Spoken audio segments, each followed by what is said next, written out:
are the New York Knicks. I'm back in the New York groove. Well, it's the Knicks. New York. We are the New York Knicks. New York.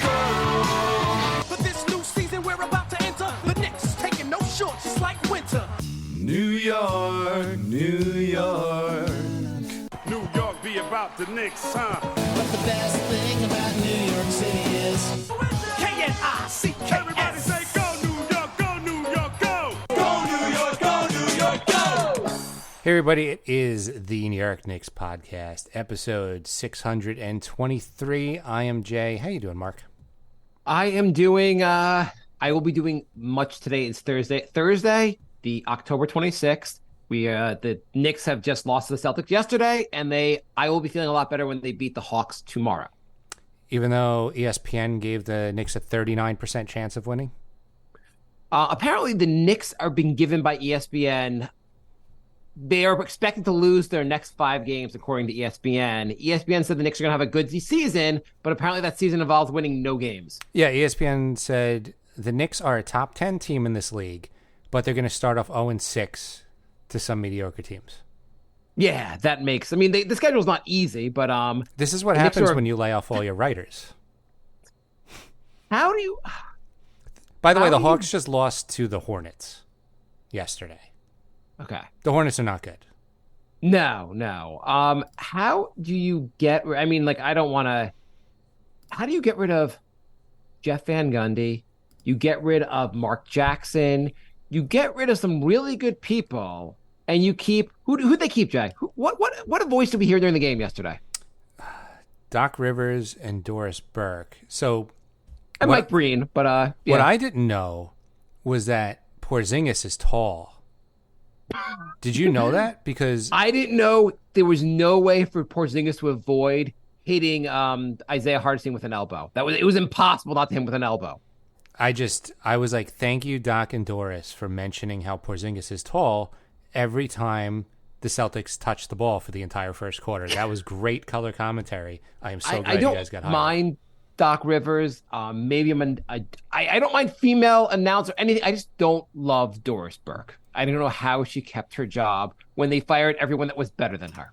She just takes a player and gets obsessed with them for the entire game and only talks about that one player. Every time I watch a game with her, she does it. I mean, she just went on and on about the elbow. She's like, well, what could Porzingis do? I mean, like, it was basically self-defense hitting him with the elbow. You're like, listen, Doris, every NBA game, you hit someone with an elbow in the face, they call a foul. That's just what they do. If that was your first NBA game that you've ever watched, you would have thought Porzingis was prime Kareem. Yes. I do want to say, so today we're going to talk about, obviously, the Knicks-Celtics game. Yep. We're going to talk about Emmanuel quickly. Did the Knicks make a mistake not signing him to a longer or extending him to a longer-term deal? We're going to talk about the games ahead. What else are we going to talk about, Jay? Anything? That's most of the topics, right?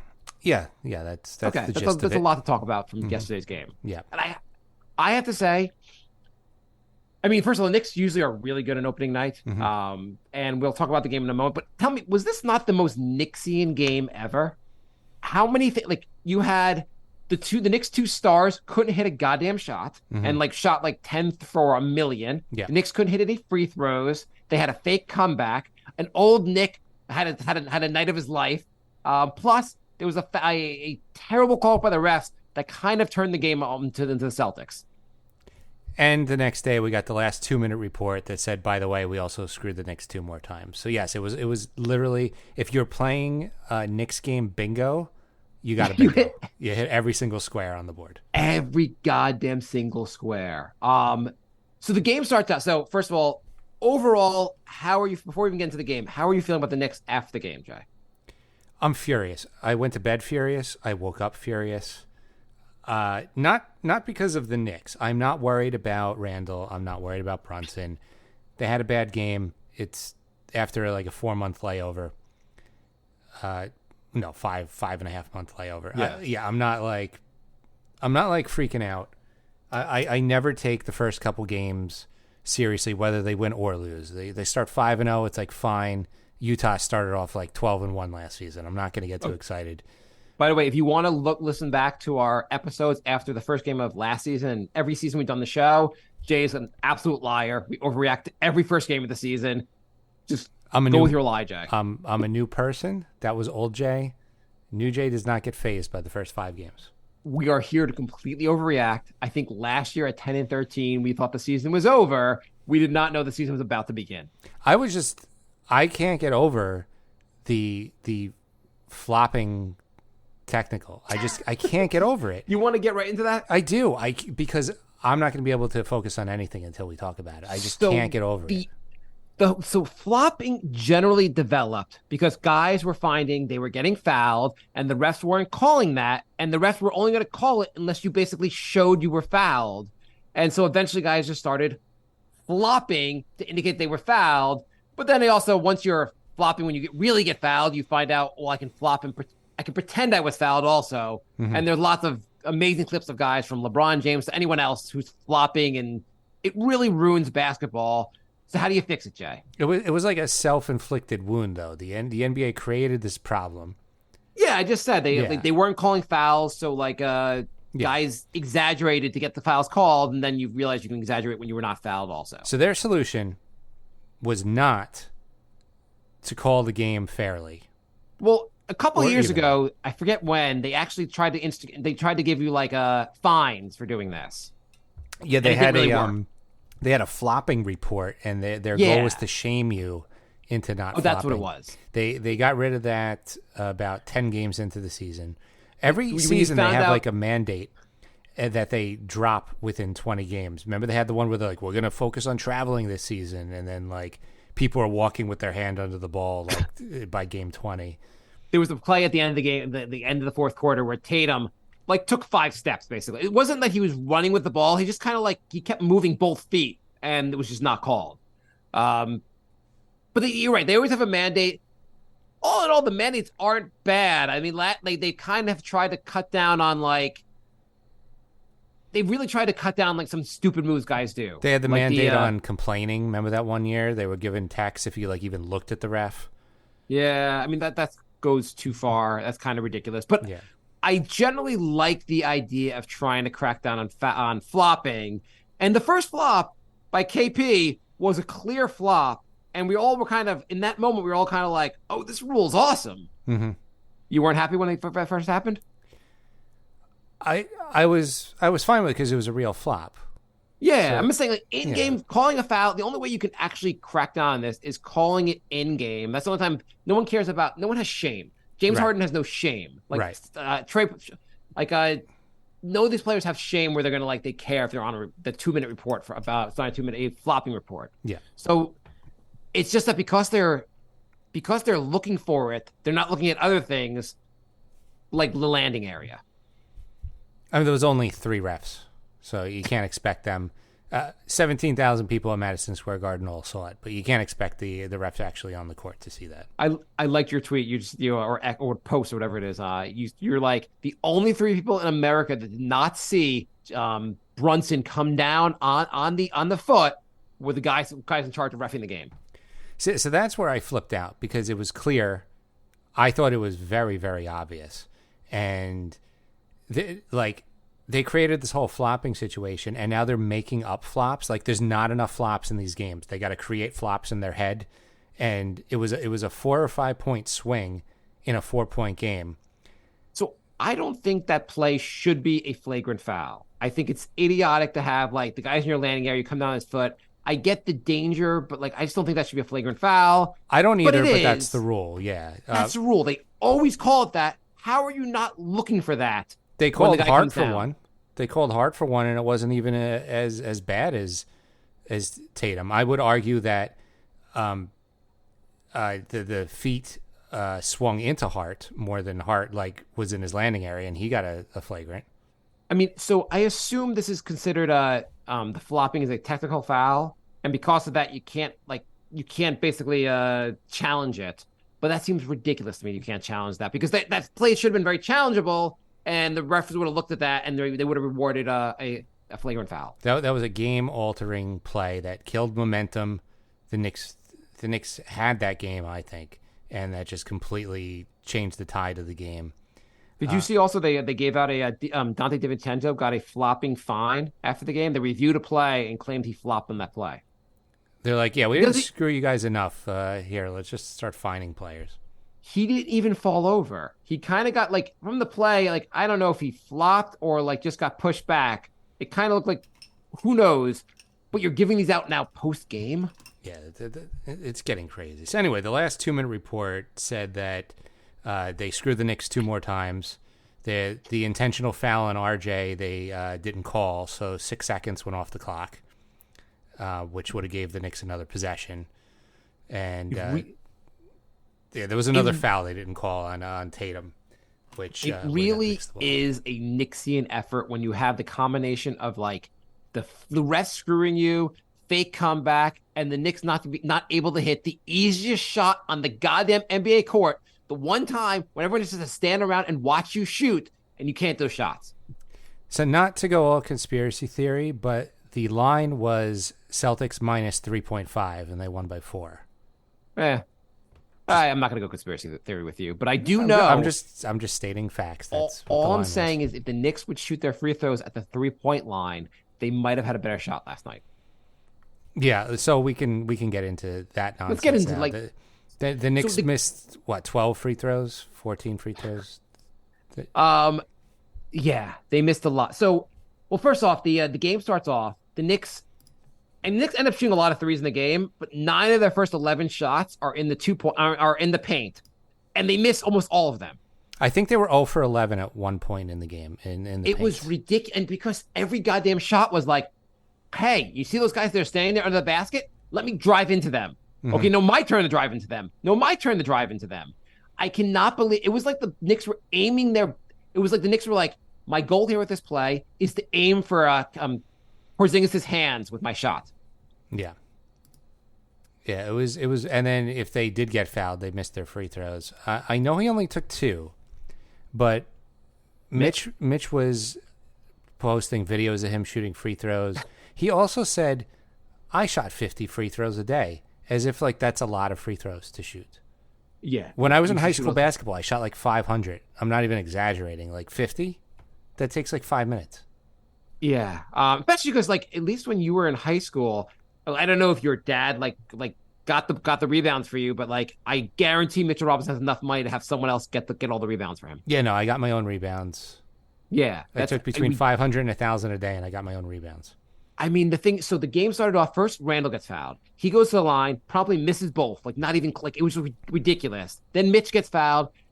Mitch's shots were not, like, he'd never taken a free throw before. They were just line drives that were not even close. Yeah, you would think with all that massive practice with 50 a day, he would have gotten his form down a little better.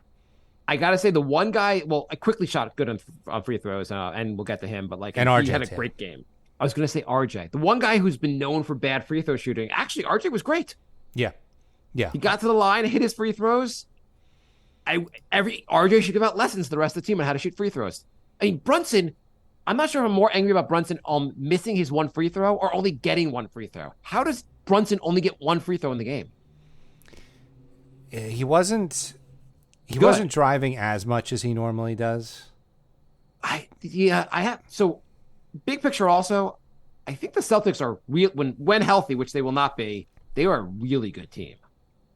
Yeah, I saw a lot of people getting on Randle because Holiday was shutting him down. Holiday is a big guard, and he's one of the better defenders in the league. That's not like, haha, Randle sucks. That's like, there's a reason the Bucks won the championship with Holiday as the point guard. He's a very good defender. He's a very good player.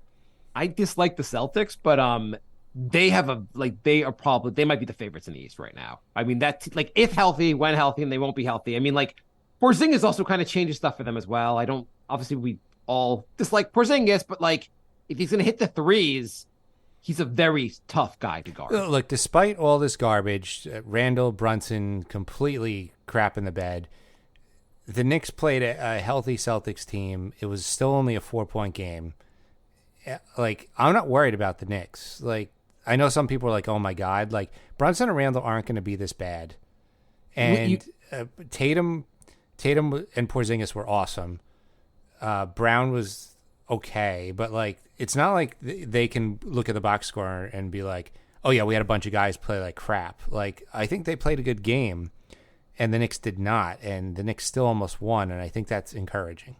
Yeah, I think the Knicks played. I mean, they tied it up. They should have won the game. Like, there's a lot of encouraging things about the game. Randle, 5 for 22. He'll have some off nights like this. Most nights will not be this bad. But Brunson, 6 for 21. That's not going to happen very often. Like, he's not going to have, like, there might be just a handful of games the entire season that are this poorly shot from Brunson. Well, look, Randle 5 for 22, Brunson 6 for 21, Barrett 8 for 20. A lot of those misses were just under the basket. I think Randle, 3 of his misses happened on like the first play. Yeah. Like in the first drive, he got the rebound, went back up. Like there was, it was a really tough matchup for the Knicks against the Celtics. There's a lot more they could have, but so Randle, his stat line is just crazy from last night.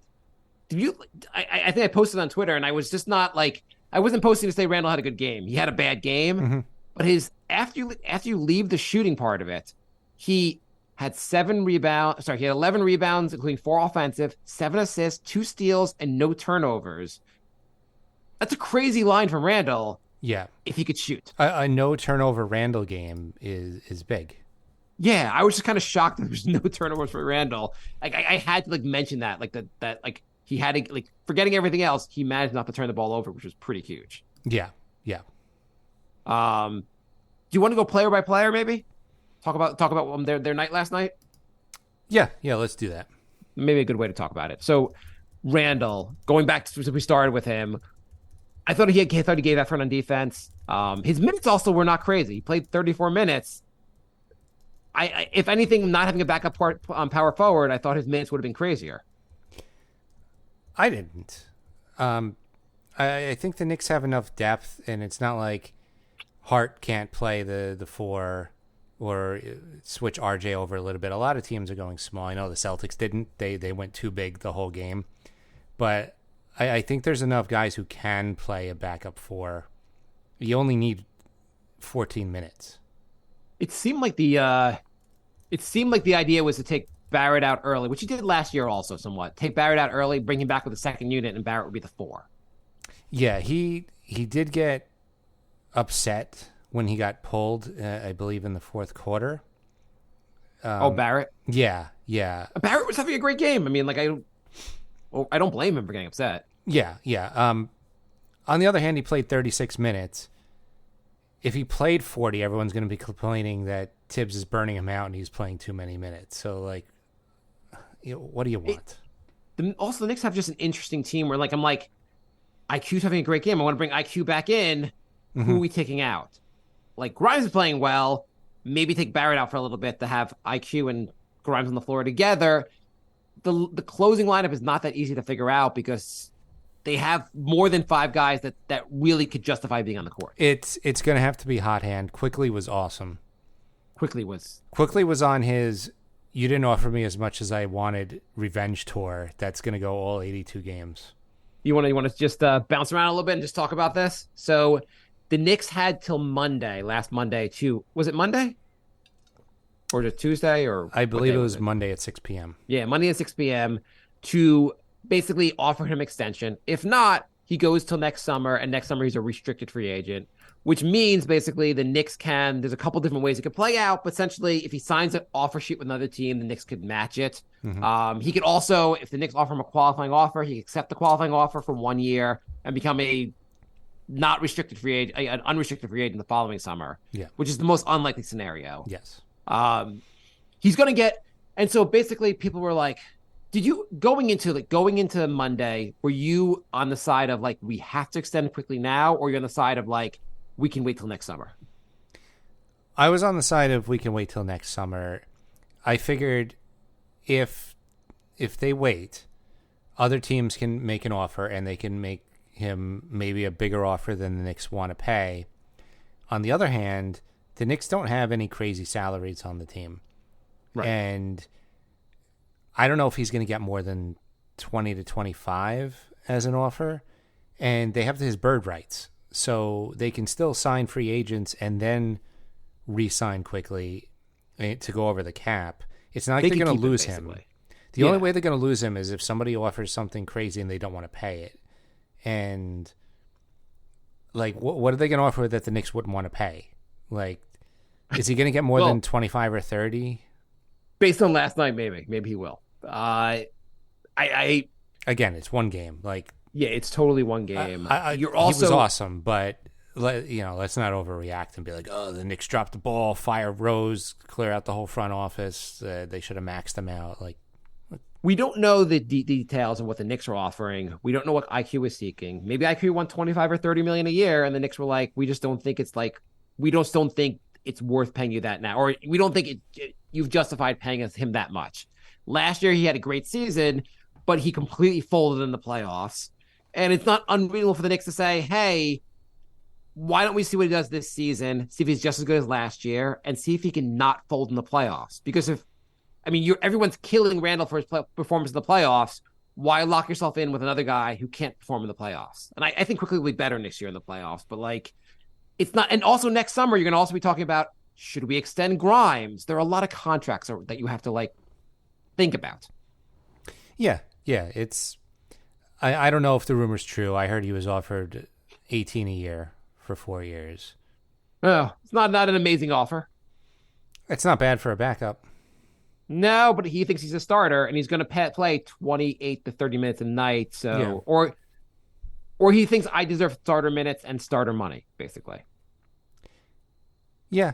I mean, there was worse players that got more money. I will get. It's just, it's so hard for me to even. The salaries went up so much so quick. I can't even like. 18's like kind of on the cheap end now. Which 5 years ago, that was like a really good contract. Like, it really has gone up dramatically. Yeah. And people were saying, I was arguing with people a little bit online, and I'm like they're like, well, what's the risk? And the risk, someone was like, well, they can get him for $20 million a year now, but next summer they'll have to pay him 25. And I was like, if that's the only risk, just wait till next summer. If it's $5 million in the scheme of a cap, it's James Dolan money. Just wait anyway. I mean, the Knicks signed Randle early. They extended RJ Barrett early. You can argue maybe they should have waited for both guys in retrospect. So I get them being a little cautious at this point. That said, IQ said, go F yourself, and had an awesome game. Yeah, he was doing his prancing, which I love. I hope he just goes full villain with that dancing and prancing, because I know it pisses off the other teams. And I don't think there's enough of that. And I hope they don't start calling technicals on that, because I am pro taunting, and I've always been pro taunting. And I think techs for trash talking or looking at somebody or whatever is ridiculous. And I think they should do away with that. You have to allow some celebrating, some not in your face taunting, but out of your face taunting. Absolutely. You got to allow some stuff. And so really right now, guys got paid, and they're like, we got paid. I feel relaxed now that I got paid. I'm happy to have a guy on our team who's got a big chip on his shoulder and just says, I didn't get my bag. I'm gonna fight this season to get my bag. I'm gonna play extra well. Great. Quickly, I hope you earn a goddamn max contract, because if you've earned a goddamn max contract, the Knicks have gone really far in the playoffs, because that means you've been awesome. Right, exactly. If Quickly plays that well, maybe he is the starting shooting guard next to Brunson. Yeah, I mean, people are like, well, what if he gets $30 million a year? Yeah, you know what that'll mean? The Knicks will match the offer, and they'll have another guy on the roster that's worth $30 million a year. Yeah. That's awesome. Yeah. Whoever is the best player should be playing. I know people use that as, the Knicks don't need to draft anybody. If they draft somebody and he's better than Randle or RJ or Brunson, then they start over them. That's the way it works. Yeah, I mean, the best players should play. I was saying to you off the air that there's a lot of things I get annoyed at Leon Rose about, especially in the draft. Obi, and congrats, Obi, I'm very happy for you for getting to the Indiana Pacers and getting an extra 4 minutes of playing time. Mm-hmm. Wow, those extra 4 minutes he's getting in Indiana, huge. But anyway, Obi was obviously a miss. They missed out the draft when they had to trade a first round pick to remove Kemba's contract, where they could have had Jalen Duran, or they could have had Jalen, what's his name from OKC, who looks kind of awesome. Williams. Jalen Williams. I don't love that stuff. They've done some weird stuff with the draft, and he's done some other moves that I like. His summer of extending everyone and having it be a disaster. But all in all, whatever the moves Leon Rose has made, he's built a pretty awesome team, and I'm pretty excited about this team. They're a good team. Yeah. Jay Shady said he was at the game. Oh, awesome. Until the end. Yeah. Well, I mean, I always stay at the end of the game anyway, but No, I know, but it would be more fun if it would have been a pretty electric night to actually see them win the game. yeah. Okay, so Randle, we covered Randle. I guess we covered IQ. Mitchell Robinson seemed to not really show up that much. He had problems covering with KP, got in foul trouble early. Didn't look all that good. You know, it's the worst team for Mitch because both of the Celtics big men play outside and shoot threes, yeah. And Mitch just doesn't he gets all thrown off. He likes being under the net, and when he has to come out and then come back in, it messes up his whole game, and it's just a bad matchup. That's why we saw a lot of Ihart at the end of the game. Yeah, they tend to do a lot on defense, like the drop pack coverage, where Mitch kind of lingers around the basket, and he really couldn't do that with those guys. Yeah. Ihart, it's nice to have two. Like, it's nice that we Robinson doesn't work out, and we don't have to go to Jericho Sims. No offense to Jericho Sims, instead we go to another guy who's just as good of a starting center in Ihart. Mm-hmm. I don't think really, Ihart. I thought he was. I don't really think good he's last night. as good under the basket on defense, but he's much better at getting out to the 3-point line. So they're good in different situations. Right. I think they complement each other really well. Yeah. Also, I love the toughness from Ihart. When he was going to fight after he gets the elbow. That was not the same play from Porzingis. When did he get where he That was near the end of the game. The elbow. The elbow was the end of the game. What was the play where he got pulled, but then he got a technical for re-instigating. Oh yeah, that was another thing where it was he held Jaylen Brown to so he didn't get a layup, and it wasn't play. He literally just held him. It wasn't too rough or anything. And play happens all the time in the NBA. Yeah, so Brown gets mad and grabs his arm, and Ihart just yells at him, and it was a double tech, that shouldn't have been a double tech. You can't even verbally respond to somebody. I mean, he kind of got he kind of went back into it. He took a step. He didn't get right in his face. He didn't get in his face. He didn't start a fight. You have to be able to stay. You can't be you can't be someone yanks you. You can't be okay, I'll take that and hope the refs cover this for me. Yeah. The guy, as long as the guy is not really getting involved, he's not throwing a punch or pushing, there should not be a tech on him. It was just the refs were hey, how can we also call us on the Knicks? Yeah, it was weird. It was a series of weird calls. Enough of the refs aside. I mean, the Knicks lost the game at the free throw line, but when you miss 12 free throws, you can't get mad about anything else because the free throws it's just ridiculous. I do want to say there was a lot more ball movement because the Knicks were last in assists last season, and there was a lot more ball movement, but I felt they were almost too hesitant. There was one play in particular where 3 straight guys should have shot it, and they kept passing it around, and then it got to Randle. One of his misses was the shot clock was expiring, and the 3 guys before him all should have shot the ball. They do this a lot. They did this a lot last year. Josh Hart gets too hesitant. Donte DiVincenzo gets a little too hesitant. I guess he just got here and he's a little too hesitant. Too many guys you got it. You get the ball, you're open, shoot the ball. It has to be stop hesitating. It's either ISO offense or nobody wants to shoot. It's Can we have something in between, please? I mean, Randle missed a lot of shots on his own, but that's you give him the with 2 seconds to go. He's going to miss a shot because that's the situation you set him up for. Yeah. But I want to see more from. Well, first of all, I want to see more from Grimes. Grimes shot well. I thought he played well. I want him to get more involved in the offense because I think he could really, really help. Yeah, I think it was second quarter, and Grimes had taken one shot. Yeah. He's like such an afterthought. I don't know if he's an afterthought or like, I don't, they have to get him more. He's the best 3-point shooter out there in the starting lineup. He's the best, one of the best 3-point shooters in the team. Mm-hmm. He shot 3 for 6. You got to I guess 6 3-point shots is not like a small amount, but like you got to get him more involved in the offense. Yeah. Yeah. Agreed. What do you think of Josh Hart? Josh Hart was not much of a difference maker last night. No, he got some rebounds.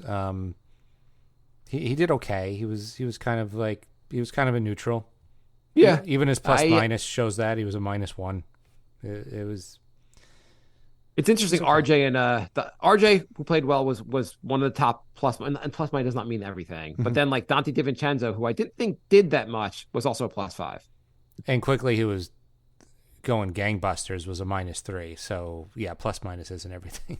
Not the best stat in the world, but I thought Donte DiVincenzo, he missed all his shots. He has not looked good on offense in preseason or this game. That said, I think he'll be fine. He's not that bad. No, he's a good player. Yeah, he's whatever jitters. He's once we're a few weeks into the season, we'll be very happy with what he's contributing. Yeah, I mean, he was a starter on the Bucks before he got injured. I mean, I do like the fact that I feel like some points I'm when the starters are in, I'm like, bring in the second unit. Second unit like will change things up. And like both units are really good. Everyone plays defense.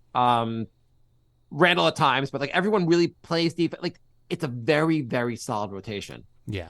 Yeah. I mean, he started on the Bucks and the Warriors. So some pretty good teams to start on. Yeah, he's gonna be okay. Jay, we got some questions. Yeah. A lot of players get jitters their first game on a new team, especially if it's the Knicks and everyone's going to shred you if you miss. It's fine. Yeah, I think guys are getting a little too hesitant, and when you miss a shot, I don't know. I want to see them get more involved. This stuff will work itself out. There's too many good players in this team for it not to work itself out. But on Facebook, @Lavery writes, should an effort be made to bring Woody back on the bench or have at least somebody of his caliber out there? Yes. We've been saying this for about 2 years now. It would be great if they just had somebody on the bench who was really good at writing out of timeout plays or structuring an offense. As much as I like Tibbs, he's great at motivating players. He's got some good defensive schemes. He is not creative at all on offense, and I think he could use a good assistant coach. In fairness, the Knicks were a top 3 or top 4 offense according to offensive rating last year, and the things that made them good at doing that are the same things they did last night. Mm-hmm. They were high in offensive rating because not because they shot the ball really well, but because they got a lot of offensive rebounds. They limited their turnovers. They were doing the things, and they got to the free throw line. Those are the 3 things they need to do to have a good offense beyond shooting the ball well. And they did all those things at least last night, even though they couldn't shoot the ball well. Yeah. Can you realize the Knicks shot 12% worse from 2 than 3 last night? Yeah, I mean, Grimes and IQ shot really good from 3 and brought the whole percentage up, which is. Did you know? The Knicks were almost 44% from 3 last. They had a good 3-point shooting night. They actually shot better than the Celtics did, surprisingly. Did you know that if they hit 4 more free throws, they still would have shot about 68-69%, which still would have been last in the league last year? I think I did the percentage. I think it was if the Knicks shot 73% from 3 last night, they would have won the game. Because that would have been 5 threes. Okay. Not 5 threes, sorry, 5 free throws. And I think 73% was what last place was last year in free throws. So yes, if they could just, there's no excuse. Also, like I get sometimes you miss one of 2, but going there like Randle and Mitchell Robinson did and just missing both of them is ridiculous. And I know IQ and Brunson only missed 1. There's too many missed free. It was really frustrating. Nigel writes, yeah, how on earth was that called a flop on Brunson? Should have been going to the line to miss 3 free throws. RJ and IQ were both efficient on free throws, shooting 11th of 13 combined. You know, what if they called it correctly and he went to the line and he missed 3 free throws, I wouldn't have been as mad because I feel like that's on the Knicks. I hate when the Knicks lose games where I feel like there was other circumstances. Like if the Knicks legitimately lose, you beat us, fine. Right. If that foul doesn't happen, you Knicks just missed the free throws, you're not as angry. It's just angry. That particular play made you really it makes anyone upset because it was such an obvious like you're calling this new rule, so you miss a what is really blatant, really blatant flagrant foul. You posted before. If you're gonna review it and still get it wrong, then let's just not have reviews and make the game end 20 minutes earlier. I am such a big advocate for ending replay in all sports. I think it just made every sport worse. When I watch football, I have to hear the conversation of what a catch is. Just don't, and then you can't even figure out what a catch is when they watch the replay. NBA, you watch play after. Every time they go to the replay, only maybe halftime they get it right. And it extends the game in the most annoying way possible. Yeah, I feel like the announcers know instantly. So like, why don't they just have that office where they have like 1 million people reviewing everything? Why don't they just like have them buzz in and be like, yeah, this is the call? I know you don't watch baseball, but that's actually what they do in baseball. In baseball, all they do is put on the headset, and there's a central unit in Major League Baseball who has every game on, and they just review it there and then tell them what it is. And it's the quicker, umpires right? At the game do not call it. Isn't it like much quicker? Yeah, it actually is. I mean, sometimes it still takes a while, which is still annoying. But like the NBA version of it is so stupid. Yeah. I also have to say, like, the interesting thing about this team, what it should be, what we'll see a lot of, is like, so Randle was off, Brunson was off, but IQ and RJ were on. Mm-hmm. Maybe next, maybe on Friday night, maybe RJ's off, maybe Josh Hart's on, maybe DiVincenzo hits shots. They have so many guys that can hit shots. I love the depth. I am not concerned. The Knicks are 0-6. I'll be like crying, but the Knicks are going to play really well going forward. Mm-hmm. Paul writes, is quickly playing with a chip on his shoulder, having not been extended? Yeah, I think he is. And like you said before, that's not a bad thing. Yeah, what's the problem? Patrick writes, missed all those layups under the basket shots in the first quarter. Holy crap, they missed so many layups. But some of them were pretty easy, too. It's not like they were all contested. No, it was just... A lot of them were contested, though, but yeah. Yeah. Opening night jitters. Let's not overreact. Randle forced way too many shots also. Mm-hmm. Daniel writes, KP, I think, beat us more on defensive end than on offense. He completely neutralized Randle, as did Holiday. What can Randle do to get his inside game better against this behemoth Celtics team? Thanks. Great show as always. Thank you. And Jay Shady wrote, KP flops so much he hit the floor like 4 times to get BS fouls. According to the refs, he didn't flop. You know what? One thing you could do, if you're like, hey, I'm going to have a tough time against Holiday and KP's at the rim and it's going to be tough driving, I could pass the ball to Grimes and have him hit an easier shot. I can pass the ball to Josh Hart. I can go like, hey, I'm just going to take less shots tonight because my game may not work as well. He did have 7 assists. He did have 7 assists, so he did pass the ball. Actually, his stat line looks great. Otherwise, did lead the team in assists. I mean, yeah. Also, let's not make like KP's tall, but Randle's really strong. He should have just did a little bit more bully ball. Do you feel like Wembanyama is like the new KP? I think Wembanyama is what people thought KP was. Well, we don't really know what Wembanyama is yet. But and he didn't have an amazing first game. I think he's going to be what people thought KP was going to be. I agree with that. Like everything, because like KP got all this hype back then, not the same level of hype, obviously, but people were like, "Oh my god, a guy at his size at 7'3", being able to dribble the basketball, being able to drive, being able to," and Wemby has much more guard-like skills. Yeah, I think he seems faster. He's got better ball handling. Probably a better outside shot. Maybe he puts on some weight, he'll learn how to rebound. It's just immediately they're like, KP's a unicorn, and he just turned out to be like an above average player, but nowhere near a unicorn. Nowhere near. I mean, it's just because you see guys that size doing those things, you're like, wow. And Wembanyama, I have to think is going to be a star in this league, but it does in many ways like what you just said before. Like he kind of looks like what everyone thought KP would be. Yeah, I feel like Unicorn would be a better name for Wembanyama. Then Alien. Yeah. Do you like that? I like that nickname, the Alien. I don't know if that's I know Bill Simmons calls him that. I don't know if it's like a widespread thing. It's not bad. It's not bad. I just feel like they jumped the gun on the Unicorn one, and now nobody else can use it. And KP is like just a normal basketball player. Well, it got kind of overused really fast Because everybody jumped on it, and it's like, how about we wait to see if the guy's good before we call him the Unicorn?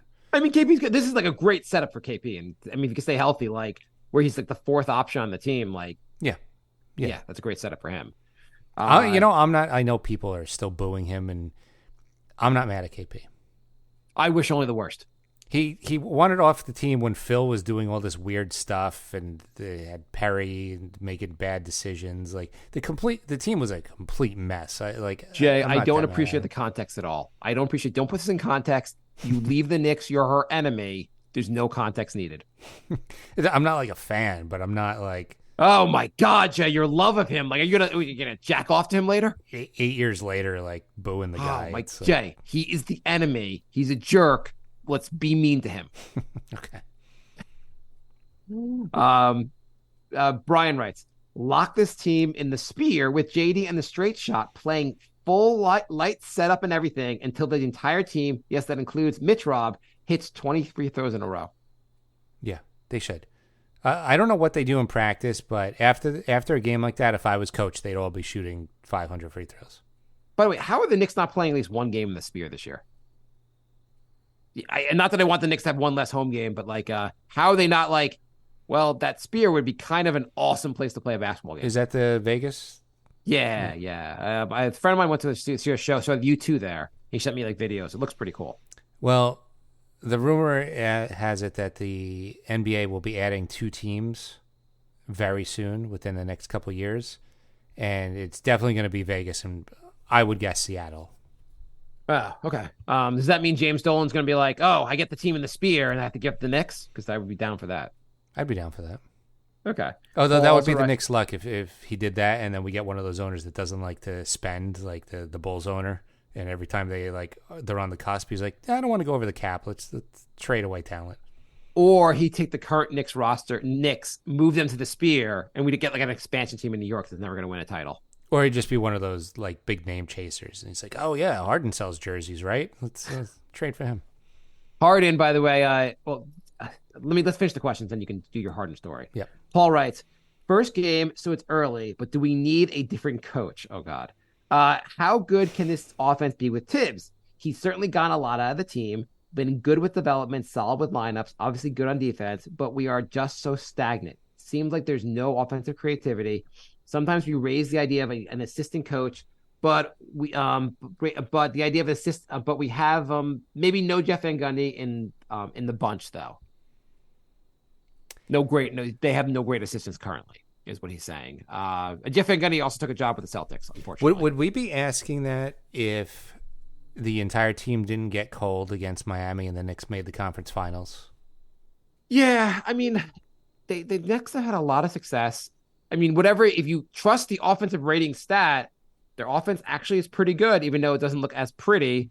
The Knicks, if IQ showed up, if Randle wasn't injured and showed up, like if guys just played a little, if anyone besides Jalen Brunson could hit a goddamn shot in the Miami series, Knicks would have been in the conference finals. Mm-hmm. So let's slow the roll on firing Tibbs right now. I'm just saying I don't think they're that far away, and I think just adding a more offensive-minded assistant coach would be good enough. Yeah, I agree. I 100% agree. Though I don't know, is Woodson really a offensive coach? I know we mentioned Woodson earlier. I don't know if he's that like a offensive-minded coach either. No, wasn't he like ISO mellow? Yeah, he was ISO mellow, and he did a lot of things on defense that were interesting, like switching, but like. He wasn't like Mr. Offense. So just on a total non-Knicks topic for 1 second, I asked Jay before the show if James Harden was playing tonight. I guess he's not playing tonight. What were you going to tell me, Jay? Oh, so the story is that he spent the entire summer saying he's never going to play for Daryl Morey, and Daryl Morey is part of the Sixers front office, so he's saying he's not playing for the 76ers.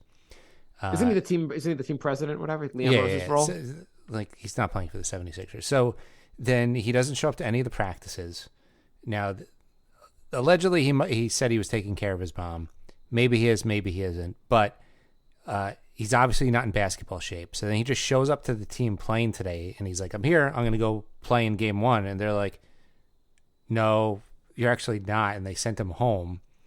They said he has to ramp up, which is NBA code for you're out of shape and you need to get up to speed. So he basically I shows was in up, shape last night enough for the strippers to sit in my lap. right? So he basically shows up after not contacting the team for 3 months, and he shows up fat, and then like it is confused when they're like, no, you're not playing tonight. It's so weird. It's such a weird situation. So he showed up at the plane just expecting to get on? Yeah. And they're like, yeah, Wow. you didn't show up for practice for like 2 weeks. You didn't show up to preseason. Like, It's crazy also, like, you're Daryl Morey. You spent so much time with James Harden in Houston. It didn't end up working out, but you know what you're dealing with James Harden, and then you went back to him. You didn't have to have him in Philly. I know. It's crazy watching him pull what he did in Houston and then pull what he did in Brooklyn and being like, it's like one of those people who keeps getting like toxic, significant others, and then like thinking that then they're going to change them.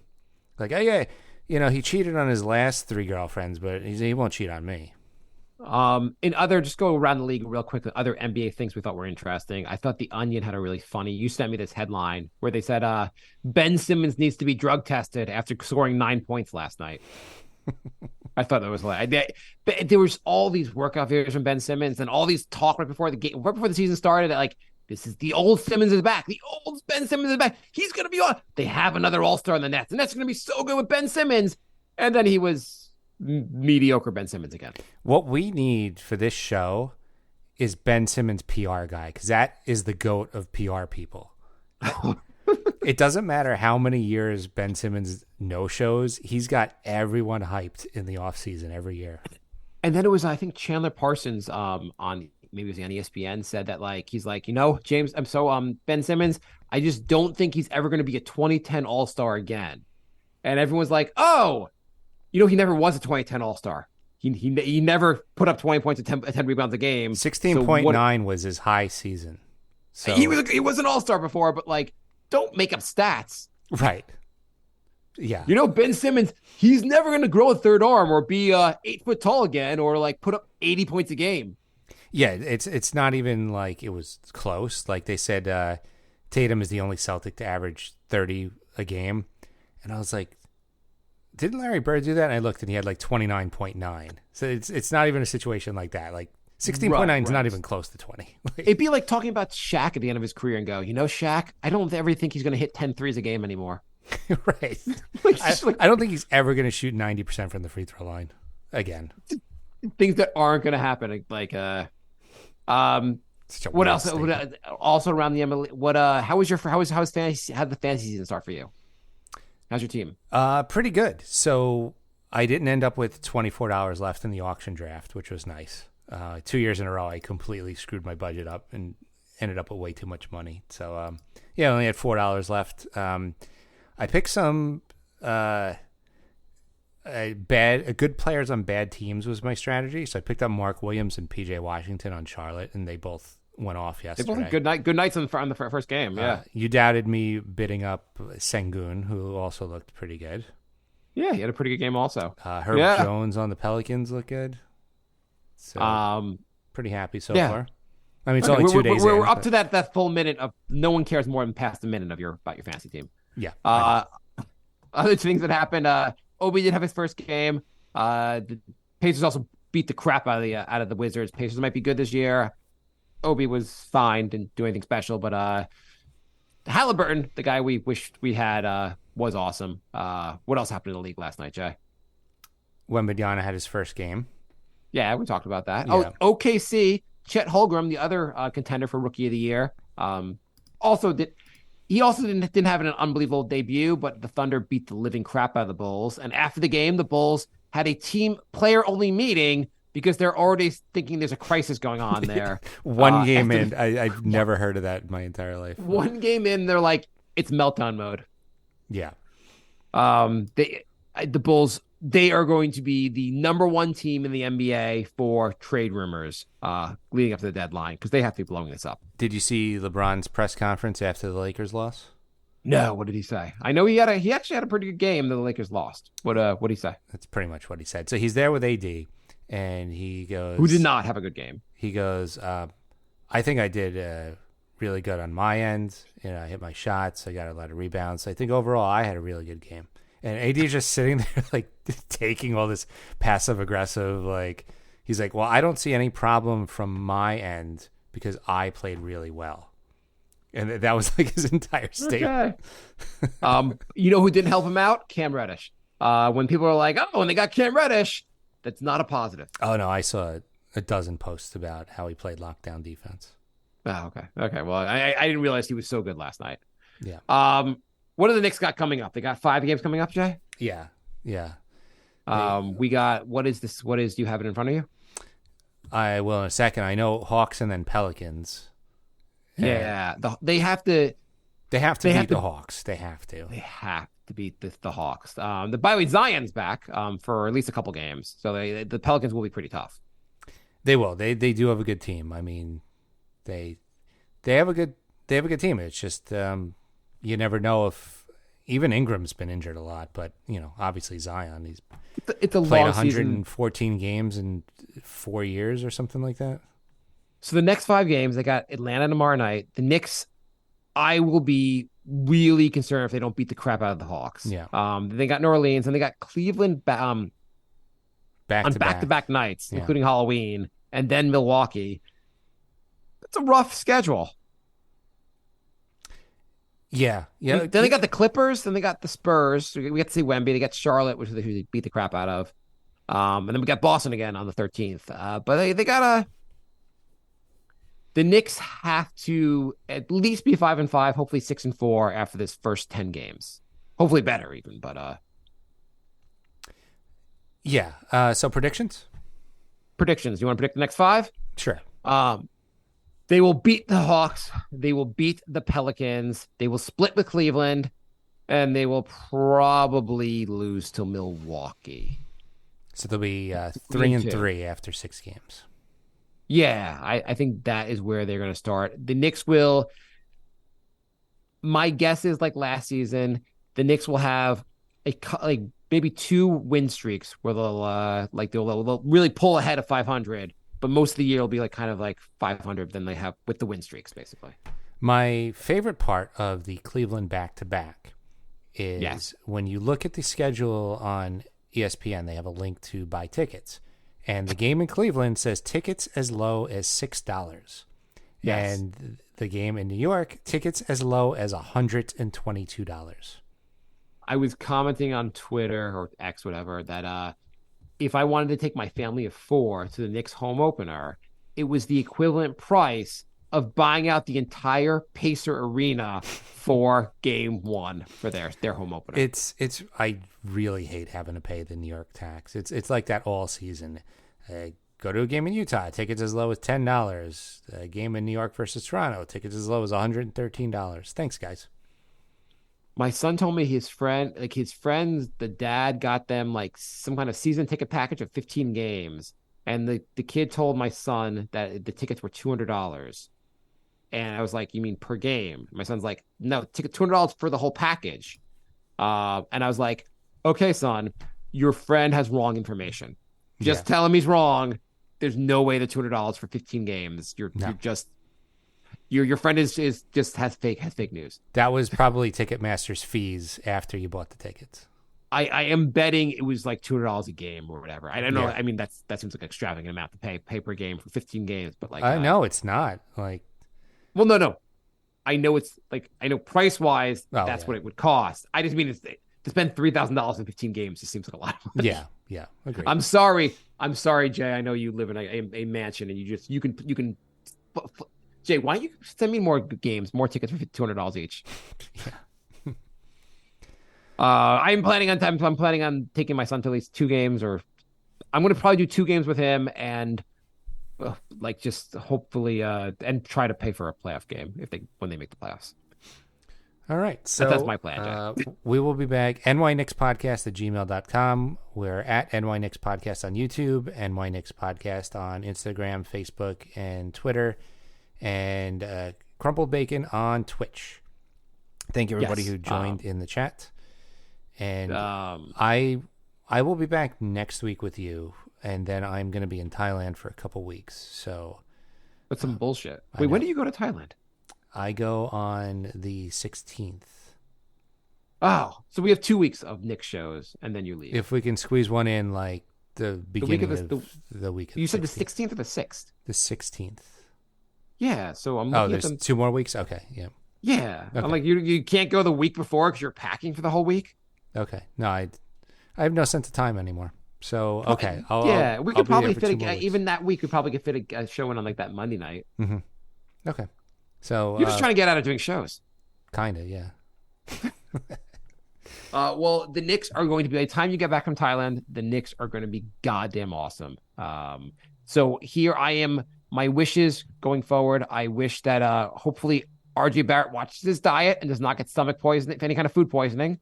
I hope Mitchell Robinson finds out how to stay healthy, and I hope Randle decides to be Randle again. I want to see first quarter Randle again soon. Sounds good to me. Thanks for listening, everybody. We will be back soon. Bye,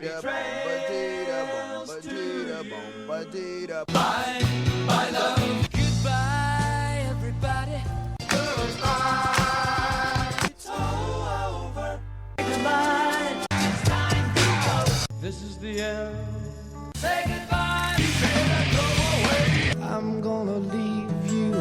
It's the end. Goodbye. Goodbye. Just leave me alone. Feels so good to say.